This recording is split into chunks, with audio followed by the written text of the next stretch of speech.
Agnon, je suis trop contente de vous retrouver aujourd'hui pour la suite de la série sur le CAP, EPE, les épreuves, etc. Euh, sur cette vidéo, je me représente. Je suis Chris Lane, j'ai 23 ans et j'ai fait mon CAP à EPE cette année et j'ai décidé de partager ça avec vous parce qu'il n'y a pas de contenu assez approfondi et assez récent, je trouve, sur YouTube à ce sujet. Du coup, bah, me voici, me voilà. Et je suis contente d'avoir réussi pour pouvoir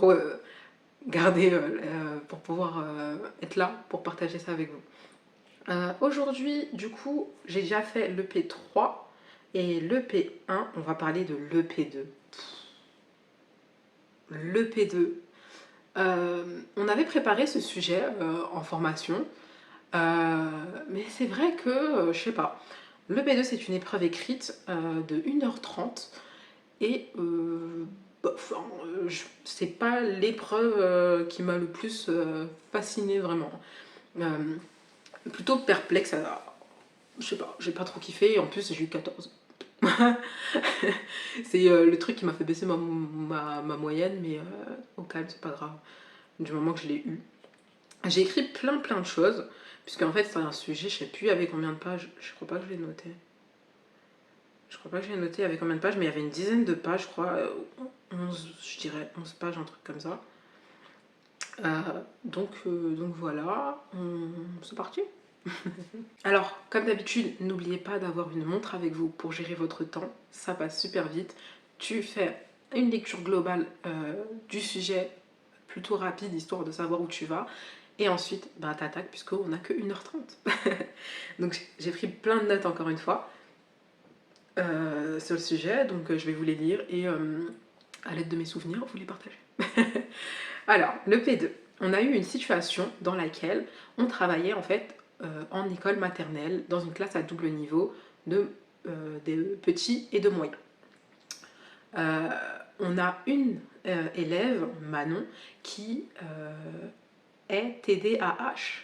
Donc TDAH, c'est trouble déficitaire de l'attention hyperactive et hyperactivité.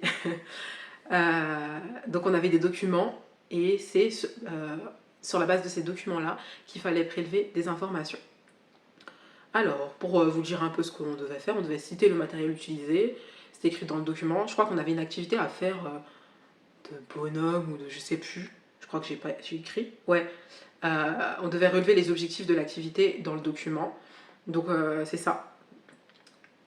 On est assistante maternelle, non, pas assistante maternelle, ATSEM en maternelle. Et du coup, on a à charge un groupe de 6 enfants, dont Manon, qui est TDAH, pardon. Donc dans cette activité, c'est une activité au moment de Noël, il faut fabriquer des bonhommes de neige avec collage, coloriage, découpage. À un moment, Manon se lève et court dans le coin jeu. On devait dire ce que l'on aurait pu faire pour éviter cela, avec l'aide des documents, dire notre rôle avec le reste du groupe. Donc en gros, voilà un peu la mise en situation. Dans les documents, il me semble qu'il me disait que oui, ils ont besoin d'être accompagnés, en gros, d'avoir des étapes. Et donc j'avais dit un truc du style, ben, lui dire petit à petit les choses qu'elle doit faire. Et si elle a besoin d'une pause, tu sais, parce qu'elle est hyperactive, ben, en vrai, elle peut aller faire une pause pour se recentrer. Ça sert à rien, je pense, pour une enfant qui est hyperactive, qui a un peu du mal, voilà. Il faut qu'il y ait des moments aussi où elle se lâche, tu vas pas lui dire, vas-y, viens, assis-toi, fais l'activité. Enfin, je sais plus comment j'ai mis ça dans mon sujet, mais en gros, c'est ça que j'avais dit, je pense. Je crois que c'est un truc comme ça que j'avais dit. Ensuite, on devait dire ce que l'on... oui, ça c'est notre rôle dans le groupe. Tu vois, ça, c'est des questions, en fait, tu vois, où à l'écrit, je suis pas trop à l'aise parce que je préfère échanger à l'oral sur ce genre de sujet. Purée, la lumière est incroyable. Ça fait trop plaisir.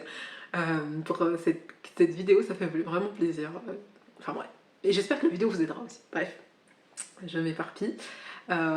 Du coup, c'est des sujets à l'écrit où c'est pas facile parce que t'as pas assez de place non plus pour développer des milliers des cents. Et puis même les correcteurs, je pense pas qu'ils qui vont te lire, c'est écrit en mode archi petit, archi, tu vois, tassé, voilà. J'ai fait au mieux. Ensuite, on devait choisir parmi les images quels ciseaux l'on pourrait mettre à disposition des enfants et pourquoi. Je sais plus ce que j'irais. Ah, ben, les ciseaux à bourron, je crois que j'avais dit. Hein. Mais logiquement, ce serait les ciseaux à bourron. Pourquoi? Ben, parce que pour éviter, tu sais, être pontu, quoi. Tu vois? C'est des trucs à l'écrit. Comment tu expliques ça? Je sais même plus ce que j'ai écrit, honnêtement. Mais en gros, voilà ce que j'ai répondu, perso. Un truc comme ça.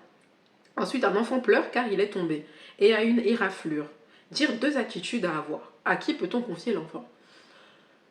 Je sais même plus ce que j'ai dit. Mais tu vois, là, par exemple, typiquement, c'est du secourisme. Tu vois, ce que t'as. Je crois que je vous avais dit de réviser le secourisme dans la vidéo bilan. C'est un truc, tu vois, ça tombe. Je sais plus ce que j'avais dit. Mais là, je te dirais rassurer l'enfant et nettoyer la plaie, nettoyer la plaie, je pense. Et à qui on peut confier l'enfant, ben, ça, tu vois, genre de question, ça dépend. Parce que là, t'as pas tout l'entourage, tout ce qu'il y a autour. C'est pour ça que j'aime pas le P2 aussi.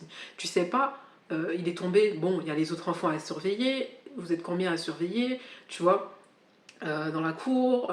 Tu vois, il y a plein d'éléments qui rentrent en compte et c'est pour ça que j'ai peut-être répondu à côté, j'en sais rien. Je sais même plus à qui j'ai dit qu'on peut le confier. J'aurais dit à l'infirmière ou à la maîtresse ou bah après la directrice peut-être. Je sais pas si c'est une directrice qui reste ou le directeur. Comme ça. Je sais plus si je vous ai dit. Ouais, je vous ai dit, j'ai eu 14 à ce truc. C'est l'heure de la sieste et un enfant ne voulait pas dormir parce qu'il n'avait pas son doudou. 4 actions que l'on peut avoir dans cette situation. Je sais plus ce que j'ai mis, honnêtement. Un enfant, le rassurer toujours, lui proposer peut-être un autre doudou, je sais pas si ça se fait trop en vrai dans les écoles.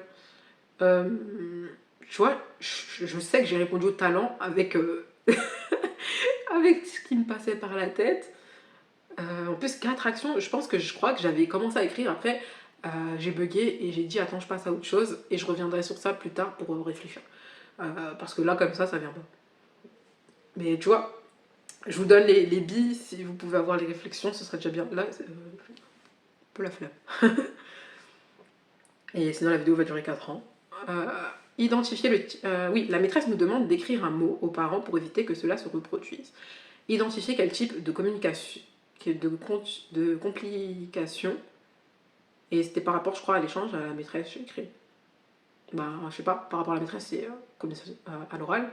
Et si elle doit écrire un mot, ben, communication écrite. Dites 2 freins pour éviter qu'il y ait une incompréhension des parents avec l'écrit. J'avais dit, bah, peut-être que même à l'hôtel, quand tu. Je sais même pas si j'ai dit ça, mais en tout cas, peut-être en donnant le mot déjà, enfin, quand la personne vient récupérer l'enfant, lui expliquer aussi à l'oral, tu vois, si possible, si, voilà. Et je sais plus ce que j'ai dit.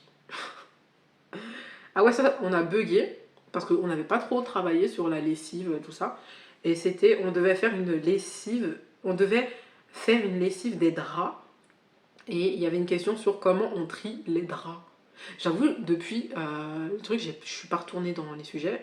Comment on trie les draps, je sais plus ce que j'avais dit. Parce que les draps, par couleur à la rigueur, aucune idée. Mais en général, les draps sont blancs.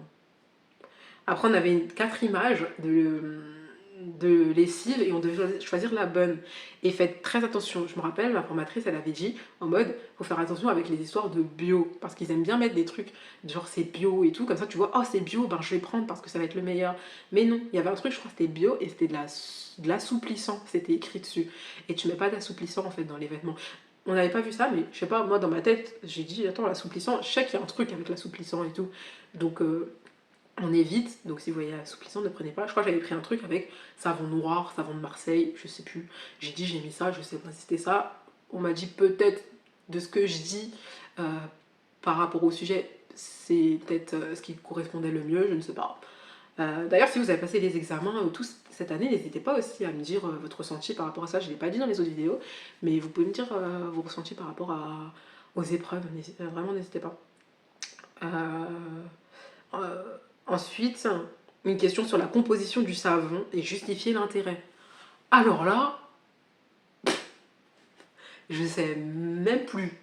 Je crois que j'avais dit un truc genre nettoyant, désinfectant, enfin je sais plus. Je me rappelle plus de la question, honnêtement. Mais c'était un truc sur la composition du savon.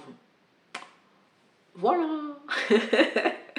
Donc j'espère que cette vidéo vous aura appris des choses, informé en tout cas sur le truc. Et comme d'hab, n'hésitez pas à commenter et à me poser des questions si vous en avez sur Instagram. Je suis disponible. Et je vous dis dans les prochaines vidéos pour la PSE et le shader. J'ai presque tout fini. Il y aura la petite playlist, n'hésitez pas à y aller. Et n'hésitez pas à suivre les vlogs. Je sais pas encore si je travaille en crèche. Mais voilà, poursuivre la petite aventure de moi. Je vous fais des bisous et à dans une prochaine vidéo. Bye.